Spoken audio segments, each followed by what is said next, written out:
लेकिन एक निज़ाम जिसमें नाइंसाफ़ी और जुल्म हो वो नहीं चल सकता। ये उससे पहले जो अहमद अवैस ने बात की कि मदीना की रियासत ये क्या थी, कि मैंने जान के इलेक्शन से पहले मदीना की रियासत की बात नहीं की, क्योंकि मैं ये नहीं चाहता था कोई ये समझे कि मैं उसको इस्तेमाल कर रहा हूं वोट लेने के लिए।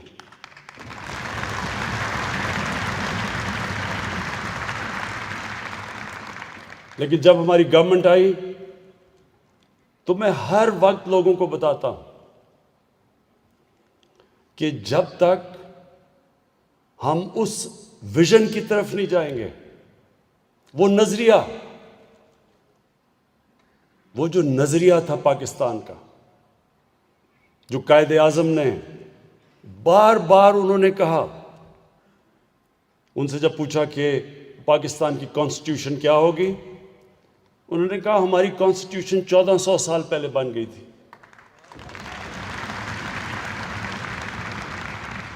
और इलामा इकबाल को जितना आप पढ़ें तो वो एक ही चीज कहते थे। इलामा इकबाल ये कहते थे कि जो मुसलमान माशरा था वो जब भी उठा है तो वो उन उसूलों की तरफ गया जो मदीना की रियासत के असूल थे। तो ILF आप वो लोग हैं जिनके ऊपर बहुत बड़ी जिम्मेदारी है, क्योंकि जो मदीना की रियासत का जो बेसिस था वो कानून की बालादस्ती थी। यानी कोई इंसान कानून के ऊपर नहीं था। जब नबी सल्लल्लाहु अलैहि वसल्लम से पूछा किसी ने कि जी वो कुरैश की खातून है, उसने चोरी की तो उसको माफ कर दें, तो उन्होंने तब कहा कि मेरी बेटी भी अगर चोरी करे वो भी, उसको भी सजा मिलेगी। कोई कानून से ऊपर नहीं था।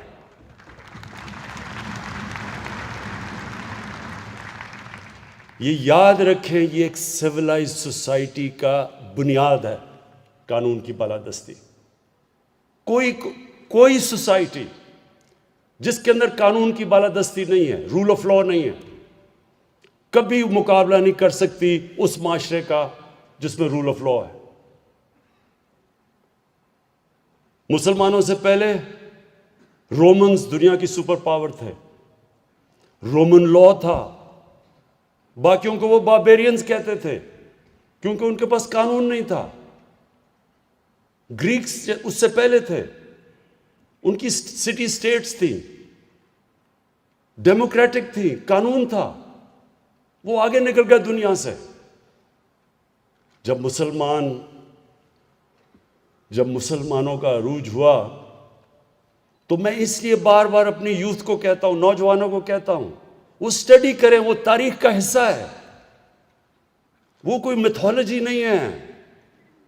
एक 623 को क्या था, हिजरत हुई, उसके बाद क्या 625 को जंग बदर हुई, 636 को रोमन एम्पायर बैजेंटाइन यारमुख की जंग के अंदर हार जाता है, जो 625 सिर्फ 313 लड़ने वाले थे। 11 साल के बाद रोमन एम्पायर गिर जाता है, 12 साल के बाद पर्शियन एम्पायर उनके सामने गिर जाता है। तारीख का हिस्सा है।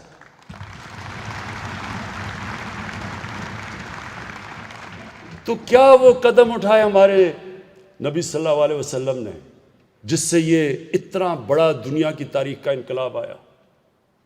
ये हमें स्टडी करना चाहिए। मैंने ये अपने हायर एजुकेशन को कहा है कि हमारी यूनिवर्सिटीज के अंदर PhD स्कॉलरशिप दें, बताएं, हमारे नौजवान स्टडी करें, क्योंकि ये तारीख का हिस्सा है। क्या था वो इनकलाब? कैसे वो अरब जिनको पूछता कोई नहीं था, 2 सुपर पावर्स थी, एक तरफ पर्शियन एम्पायर, दूसरी तरफ रोमन एम्पायर, वो क्या चीज उन्होंने की कि दुनिया की तारीख बदल गई? और ऐसा सारे साइंसदान मुसलमान सबसे अजीम दुनिया की कौम बन गई।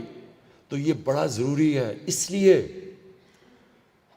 ILF इसलिए अल्लाह कुरान में कहता है कि नबी सल्लल्लाहु अलैहि वसल्लम की ज़िंदगी से सीखो, उनकी सुन्नत पे चलो।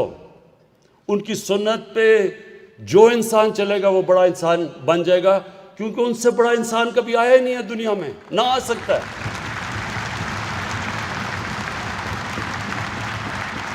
और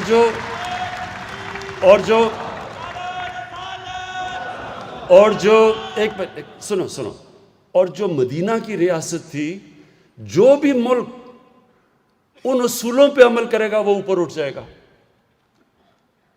इसलिए अल्लाह हमें कहता है कि उनके रास्ते पे चलो, उनसे सीखो, क्योंकि उनसे बड़ा रोल मॉडल कोई नहीं था। तो इसलिए हमें उसको स्टडी करना चाहिए, और उसमें जो नंबर 1 चीज़ हमें नज़र आती है, कानून की बालादस्ती। और इसलिए ये बड़ा इम्पॉर्टेंट टाइम है पाकिस्तान में।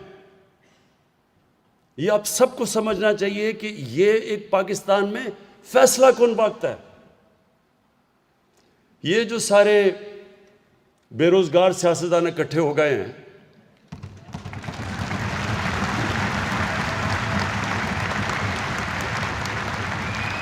इसका एक मिनट सुनो इसका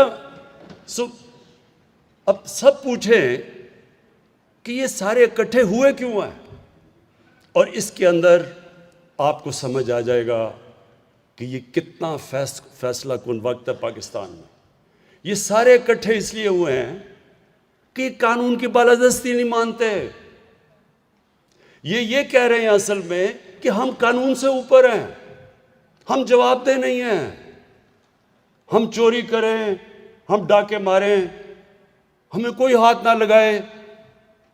हम अगर कोई हाथ लगाएगा तो जनाब ये इंतकामी कार्रवाई होगी, अदालत फैसला करेगी। पूरा 2 साल के बाद, JIT के बाद अदालत फैसला करती है, तो वो अगला कहता है मुझे क्यों निकाला, मानता ही नहीं है। पाकिस्तान का सुप्रीम कोर्ट के वो फैसले नहीं मानता। उसके बाद उनके सारा जो फैमिली है वो कोई मानती नहीं है। तो वो क्यों नहीं मानते? क्योंकि वो असल में ये कह रहे हैं कि हम कानून के ऊपर हैं, पाकिस्तान का कानून हमारे लिए नहीं है, हम कोई ख़ास क्लास है, ये जो मर्जी करो मुल्क में। हम शुरू हुए 1 फैक्ट्री से 30 फैक्ट्रियां बन गई, अरबों रुपया आ गया, बाहर प्रॉपर्टीज आ गई, लेकिन हमें कोई नहीं पूछ सकता। और ये है असल में, ये है फैसला कुल वक्त पाकिस्तान में। क्या ये क्लास जिन्होंने 30 साल से सिर्फ ये देख लेंगे 30 साल पहले इनके पास क्या था और आज क्या, अगर ये क्लास ये समझ रही है कि सड़कों पर निकल के इमरान खान को ब्लैकमेल कर लेंगे, तो आपने अभी पहले देख लिया कि जलसे कितने बड़े बड़े हमने किए हैं। मैं ये सारे मिलके भी, ये कोई 2 साल भी जलसे कर दें तो एक जलसा हमारा इनसे ज़्यादा था। और उसकी वजह है लोग निकलते हैं किसी मकसद के लिए, किसी नजरिए के लिए निकलते हैं। लोग निकलते हैं जुल्म का मुकाबला करने के लिए। लोग किसी की चोरी बचाने के लिए नहीं निकलते। खुद लंदन बैठा हुआ है, कारकुनों को कह रहे जनाब आप जाके आप सड़कों पर निकलें और उसकी चोरी बचाएं। वो आप कीमे के नान भी खिला दें, वो फिर भी नहीं निकलेंगे। जबरदस्ती लोगों को पैसे, अच्छा मुझे ये भी पता है कि पैसे भी बड़े चलाने की कोशिश करेंगे, ये पैसे भी आ रहे हैं इनके लिए। मैं सारे इनके कारकुनों को कहता हूँ पैसे भी खाएं, कीमे के नान भी खाएं, लेकिन आराम से घर बैठें। लेकिन मुझे एक इनका नया स्पोक्समैन बना है। अब मैं क्या कहूँ, हमारे मिनिस्टर का भाई है, नहीं मिनिस्टर का भाई है, वो मुझे कहता, मैं देख रहा था किसी टीवी प्रोग्राम में, कहता कि नवाज शरीफ को उसने आयतुल्लाह खामोनी के साथ मिला दिया। कहता आयतुल्लाह एक मिनट सुन लो। कहता कि आयतुल्लाह खोमेनी भी बाहर चला गया था मुल्क से। अब वो देख रहा था, मैं उसको भी देख रहा हूं कि क्या ये लोगों को बेवकूफ़ समझते हैं, क्या ये समझते हैं कि लोगों को पागल बनाया जा सकता है कि आयतुल्लाह खोमेनी भी बाहर गया था। आयतुल्लाह खोमेनी को बाहर जबरदस्ती बंदूक की नोक पे भेजा गया था। यहां मिन्नतें कर करके बीमारियां हो गई, 6 बीमारियां हो गई, 12 बीमारियां हो गई।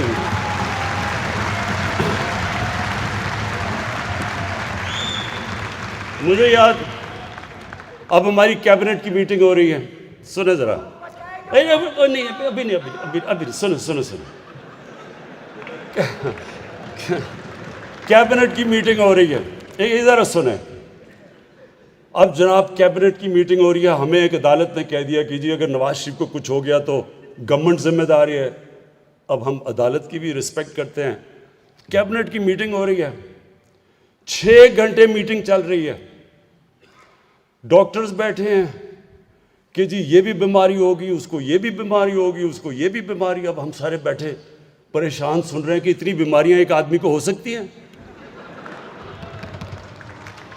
जब वो उसकी सारी बीमारियां बताई तो मैं देख रहा था वो कैबिनेट मीटिंग में शिरीन मजारी, हमारी ह्यूमन राइट्स की जो मिनिस्टर हैं, उसकी आंखों में आंसू आ गए।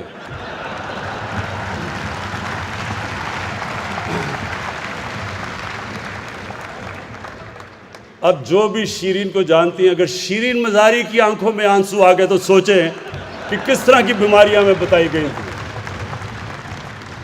हमें खौफ आ गया कि ये वो जहाज की सीढ़ियों पे भी चढ़ सकेगा या नहीं। और ये वो वहां जाके जैसी लंदन की हवा लगी, एक और नवाज शरीफ निकला है और उसको जुबैर कह रहा है कि ये आयतुल्लाह खोमेनी के साथ मुकाबला कर रहा है उसका।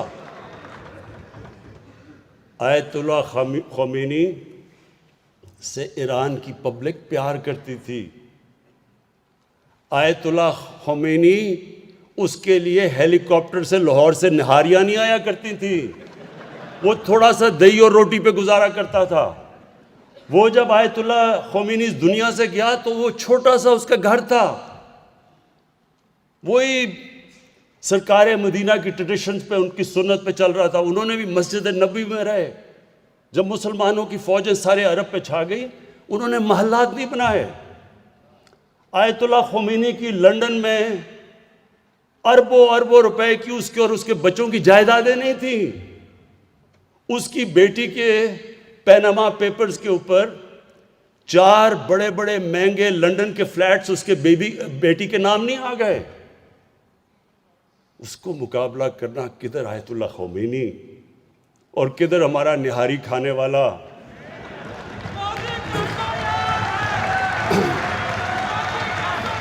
लेकिन सुनो लेकिन फिर जरा सुन ले। मैंने जब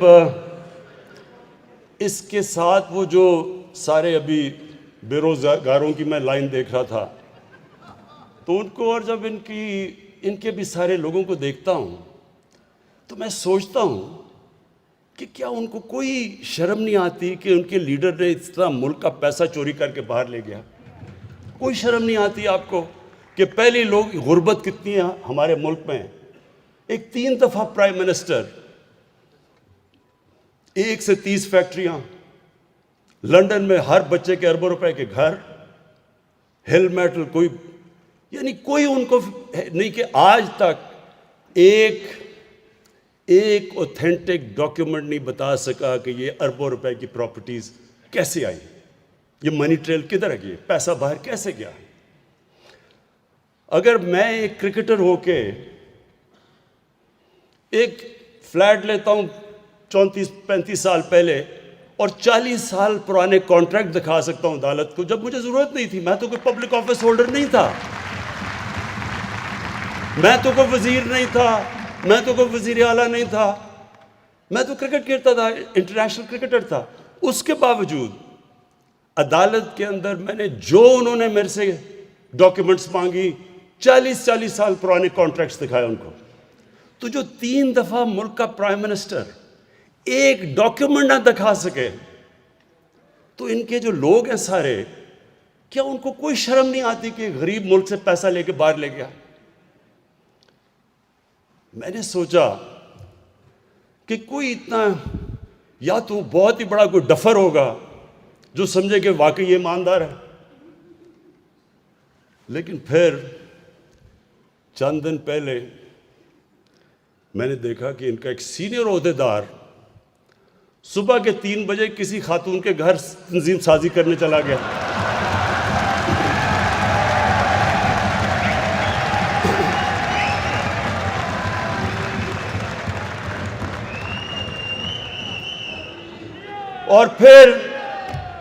और बड़ा हैरान हुआ कि उस खातून के भाइयों ने मारा क्यों उसको। तो फिर मैंने सोचा कि वाकई इनकी पार्टी में ऐसे लोग हैं जो वाकई समझेंगे कि वो ईमानदारी से पैसा बाहर लेके गया। देखें, मेरे ILF के बाशऊर लोग, आप सब बाशऊर हैं, आप कानून जानते हैं, आप इस मुल्क की फ्यूचर हैं। ये मुल्क, ये अल्लाह की एक नेमत है हमारे लिए। मैं आज आपको कह रहा हूं कि अल्लाह ने जो जो इस मुल्क पे हमें दिया है, हमें ही नहीं अंदाज़ा कि अल्लाह ने क्या क्या नेमतें बख्शी हैं। लेकिन अपने ज़हन में डाल लें कि कोई मुल्क तरक्की नहीं कर सकता जिधर रूल ऑफ लॉ नहीं होता। जिस मुल्क के और ख़ास तौर पे हुक्मरान अपने आप को कानून से ऊपर समझते हैं, वो मुल्क कभी आगे नहीं बढ़ सकता। स्विट्जरलैंड है, अमीर तरीन दुनिया का मुल्क है, कुछ भी नहीं है उस स्विट्जरलैंड के पास। हमारे ये जो नॉर्दर्न एरियाज के जो पहाड़ है, जो यहाँ जिसने भी ये पहाड़ देखे हैं, मैंने स्विट्जरलैंड देखा है, वो मुकाबला ही नहीं कर सकता जो खूबसूरती अल्लाह ने यहाँ दी है।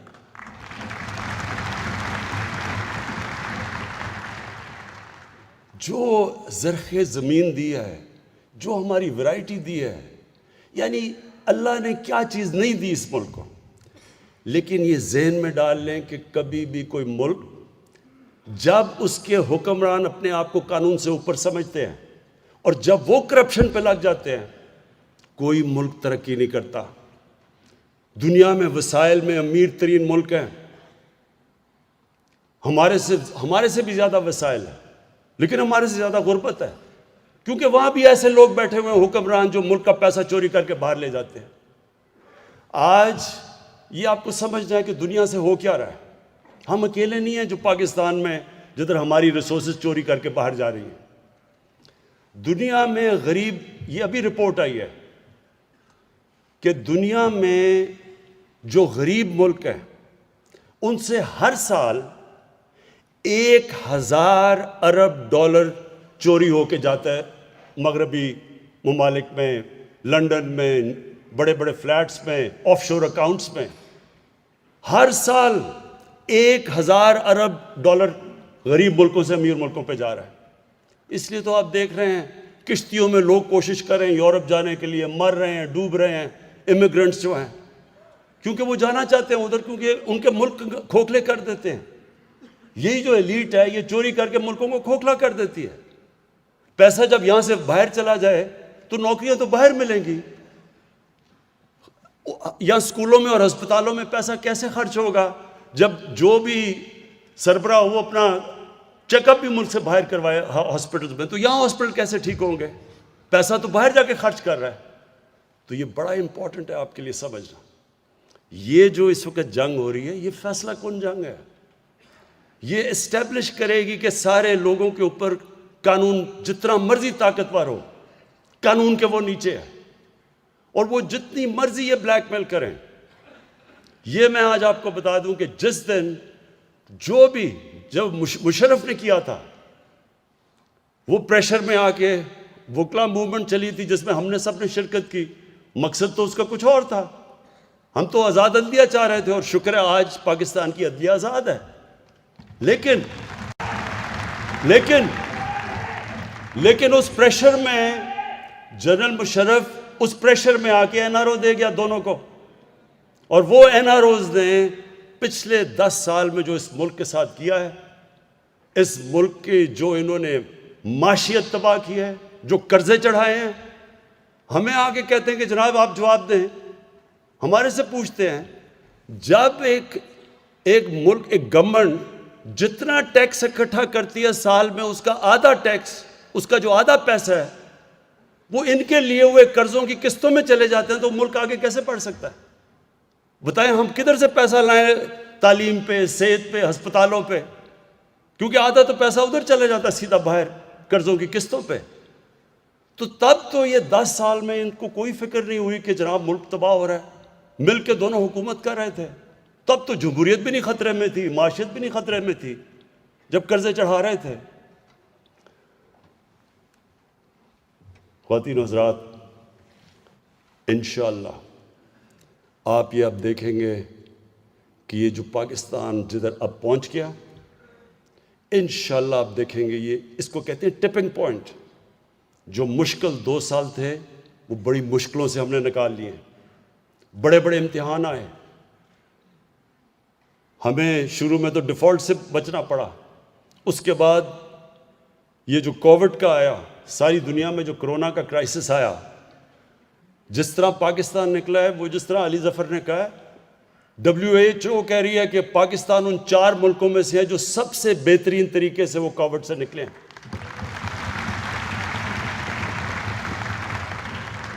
उधर से निकले तो फिर ये जो डाकुओं की कोलिशन है, इन्होंने कोशिश की हमें फैटिफ के कानून के ऊपर फंसाने की। उन्होंने कहा अगर आप फैटिफ पे अगर मैं ब्लैक लिस्ट हो जाते हैं तो पाकिस्तान के ऊपर सैंक्शंस लग जाएंगी, तो माशी तो तबाह हो जाएगी। तो फैटिफ को ब्लैकमेल उससे किया हमें एनआरओ लेने के लिए। एनआरओ कहते जी अच्छा मुनाफिकत देखें, हम कोई एनआरओ नहीं मांग रहे। वो जो इन्होंने हमें जो कहा जी हम फैटिफ में तब आपके साथ चलेंगे अगर 34 शिकें नैब के कानून की 38 में से 34 शिकों को चेंज करो, तब हमें फैटिफ के ऊपर वोट देंगे, मतलब नैब को ख़त्म कर दो। उस पर कोशिश की, ब्लैकमेल की। जब उधर से निकले तो अब ये घबरा गए। घबराए इसलिए हैं कि पाकिस्तान इस वक्त ऊपर जा रहा है। इस महीने आप हैरान होंगे साहब कि सारी दुनिया में इस वक्त मुश्किल हालात है। पाकिस्तान में जो सीमेंट की सेल हुई है पिछले महीने, वो पाकिस्तान की तारीख में सबसे ज़्यादा हुई है। जो पिछले महीने मोटरसाइकिलों की एक मिनट जो मोटरसाइकिल की सेल हुई है पाकिस्तान में, वो भी रिकॉर्ड सेल हुई है एक महीने में। इसका मतलब कि मुल्क आगे निकल रहा है। इसका मतलब कि हम अब वो बुरे बुरहान से निकल रहे हैं। इसलिए भी इनको मुश्किल पड़ी हुई है कि जल्दी जल्दी से तब्दीली ले, गवर्नमेंट चेंज करो। देखें, और ये जो एक आखिर में मैं 2 पॉइंट्स कहना चाहता हूँ। इन्होंने ये जो बात की, जो पाकिस्तानी फ़ौज के ऊपर उन्होंने जो हमले किए हैं और जो ज़बान इस्तेमाल की है, मैं सिर्फ एक चीज़ कहना चाहता हूँ कि अगर कोई भी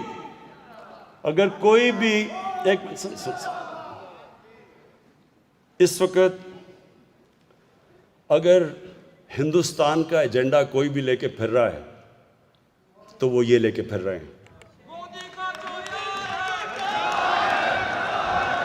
पूरा पाकिस्तानी फ़ौज के जो ये ज़बान इस्तेमाल कर रहे हैं, ये वही एजेंडा है जो फैटिफ का एजेंडा है, जो हिंदुस्तान पूरी कोशिश कर रहा है पाकिस्तान को ब्लैक लिस्ट करने में। ये वही एजेंडा है कि अगर पाकिस्तानी फ़ौज कमज़ोर होती है तो आप खुद ही देख लें मुसलमान दुनिया में इस वक्त क्या हो रहा है। लिबिया से लें, सीरिया में चले जाएं, इराक़ में जो क्या हुआ, अफ़गानिस्तान में क्या हुआ, सोमालिया में क्या हो रहा है, यमन में क्या हो रहा है, सारी मुसलमान दुनिया में आग लगी हुई। जिस तरह अली ज़फ़र ने कहा, हमें फ़ख्र करना चाहिए अपनी फ़ौज को कि इतना बड़ा जो दहशतगर्दी की या जंग चली, आज हम महफूज हैं। उनकी कुर्बानियों की वजह से हम महफूज हैं। और ये पाकिस्तानी फौज के ऊपर ये जो उंगलियां उठा रहे हैं, मैं इनसे सवाल पूछता हूं कि मुझे क्यों नहीं कोई प्रॉब्लम, मुझे कोई पाकिस्तानी फौज से क्यों प्रॉब्लम नहीं है? मुझे क्यों हर जगह पाकिस्तान की फौज खड़ी है, पाकिस्तानी गवर्नमेंट के साथ, हर एजेंडा के साथ खड़ी है, हमें क्यों नहीं प्रॉब्लम? कौन सा मेरा मंशूर है जिसके पीछे हमारी फौज ने मदद नहीं की? बल्कि उधर जिधर फौज नहीं भी करती, मसलन कोरोना में उन्होंने हमारी मदद की, फौज का तो काम नहीं था। हाँ, कराची में मदद की, जिधर बड़ा बचाया, जो नालों के अंदर उन्होंने फौज की वजह से सफाई की, बच गया कराची।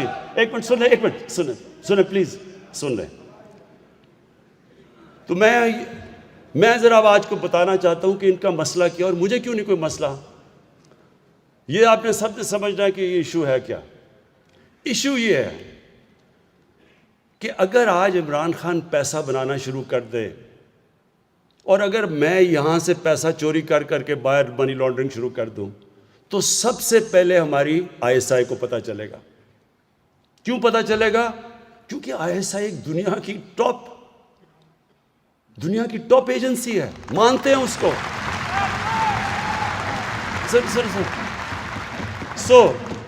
ये जरा समझने की कोशिश करें आप। मुझे इसलिए नहीं प्रॉब्लम क्योंकि आईएसआई को पता है कि इमरान खान कैसी जिंदगी गुजार रहा है। इनको क्यों प्रॉब्लम है? क्योंकि बाकी सारे इदारों को तो ये कंट्रोल करके बैठ जाते हैं। जो सुप्रीम कोर्ट के अंदर जब वो केस चल रहा था पैनामा का, तो सुप्रीम कोर्ट के अंदर जस्टिस खोसा ने क्या कहा था? उन्होंने कहा सारे पाकिस्तान के इदारे मफलूज कर दिए गवर्नमेंट ने। कोई भी पाकिस्तान का इदारा इंडिपेंडेंट फंक्शन नहीं कर रहा, ना नैब कर रही है, ना एससीसीपी कर रही है, ना एफबीआर कर रही है। कोई भी इदारा ये गवर्नमेंट को चेक नहीं कर रहा।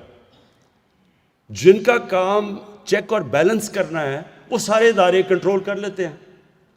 एक इदारा रह जाता है, उनको पता है कि पाकिस्तान आईएसआई को सारी इनकी चोरी का पता है, अब उसको कंट्रोल करने की कोशिश होती है और उधर लड़ाई होती है। इसलिए तो नवाज शरीफ की हर आर्मी चीफ से लड़ाई हो जाती है, क्योंकि वो उसको पंजाब पुलिस बनाना चाहता है। और क्योंकि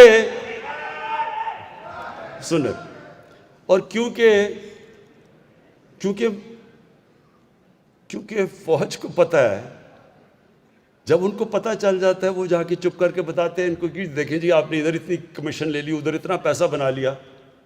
तो ये उनको सारा वक्त डरे हुए होते हैं।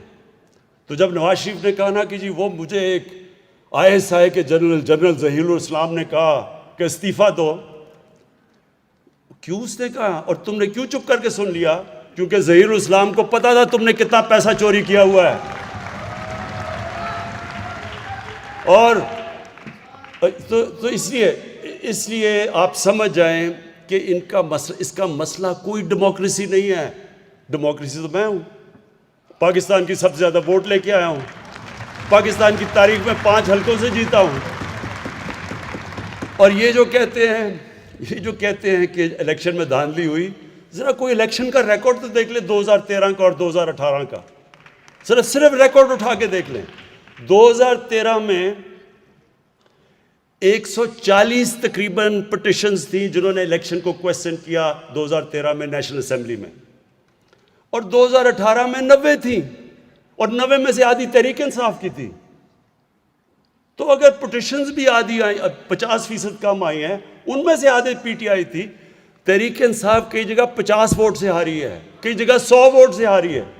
तो अगर धांधली होती तो कम से कम हमें कोई कोलिशन की तो जरूरत ना पड़ती अब तक।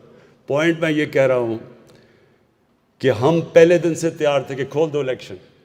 इन्होंने तो 4 महीने हल्के कहे थे, 1 साल लगाया खोलने में, वो भी धरना देना पड़ा। तो हम तो पहले दिन, क्योंकि हमें पता है हमने धांधली नहीं की। तो मसला क्या है?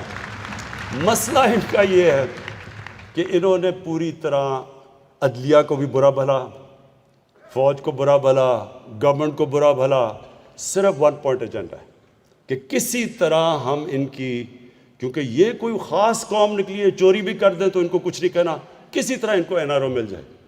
ये आज आपके सामने सबके मैं कह रहा हूँ, जिस दिन इनको एनआरओ मिला, ये अपने जहन में डाल लें, ये पाकिस्तान की तबाही होगी। पाकिस्तान इसके बाद नीचे जाएगा, पाकिस्तान में कानून की बालादस्ती ख़त्म हो जाएगी। अगर इनको एनआरओ देना है तो बेचारे गरीब लोग जो जेलों में घुसे हुए हैं, उनका क्या कसूर है? उनकी तो लाखों की चोरों में बेचारे वो जेलों में पड़े हुए हैं, और ये अरबों की चोरी वाले कह रहे हैं जी हमें माफ़ कर दो। तो आखिर में मैं उनको भी पैगाम देना चाहता हूँ कि आपने जो मर्जी करना है, जितने मर्जी जलसे करने हैं, जिधर आपने कानून तोड़ा, मैं आपको आज वाजे कर रहा हूँ कि मैं सीधा आप जेल में जाएंगे, और वो जेल में नहीं, अब वीआईपी जेल में नहीं जाएंगे, आप जाएंगे जिधर आम बेचारा गरीब आदमी, गरीब जिधर मुजरिम जाता है। और आप सबके लिए मेरे ILF के दोस्तों, मैं आपको आखिरी 3 चीज़ें कहता हूँ। 1, सुन लें। नंबर 1, इंशाल्लाह सारे मैं वकीलों को हेल्थ कार्ड दिलवाऊंगा।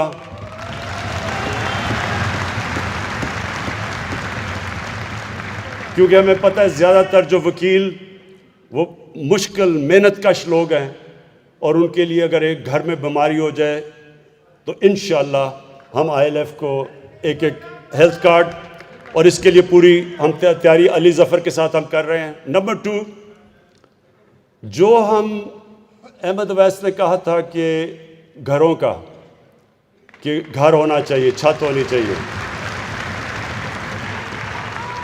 इसके लिए नया पाकिस्तान जो हम हाउसिंग बना रहे हैं, उसका मकसद क्या है? उसका मकसद ये है कि देखें, लोगों के पास कैश नहीं होता घर ख़रीदने के लिए, तो नए पाकिस्तान के अंदर हाउसिंग में हम पहली दफ़ा पाकिस्तान में बैंक फाइनेंस कर रहे हैं, और बैंक फाइनेंस ऐसे कर रहे हैं कि 5% इंटरेस्ट के ऊपर लंबी हम फाइनेंसिंग करेंगे, ताकि वो जो लोग तनख्वाहदार हों, वो या जिनके पास पैसा ना हो पूरा घर लेने के लिए, उनके लिए हम आसानी पैदा करें कि वो आसान किस्तों में अपना घर ले लें। तो इंशाल्लाह उसमें भी आपके लिए, उसके लिए मदद करेंगे। और तीसरी चीज़ ये जो अभी बात की अहमद अवैस ने, ये सारी दुनिया में होता है। जो भी चीज़ें, जो मसलन कॉन्ट्रैक्ट साइन होते हैं, उस हर जगह पिटिशंस, उसके अंदर वकील होते हैं। वकीलों का इसलिए आपके लिए रोज़गार भी हो जाएगा, आपके लिए आमदनी भी हो जाएगी, और ये प्रैक्टिस सारी दुनिया में होती है। तो इंशाल्लाह ये भी हम तीनों चीज़ें आपको कर देंगे।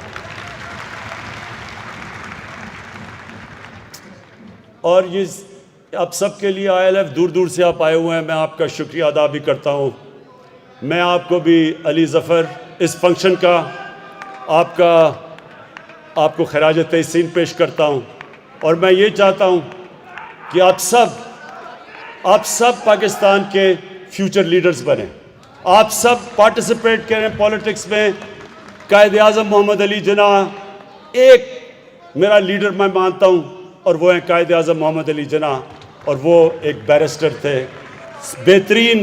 उन्होंने, कायद आज़म ने हमें असल में बताया कि पॉलिटिक्स क्या होती है, नज़रिया क्या होता है, ईमानदारी क्या होती है, और मैं चाहता हूँ कि आप सब वकील उनकी मिसाल के ऊपर चलें। बहुत बहुत शुक्रिया।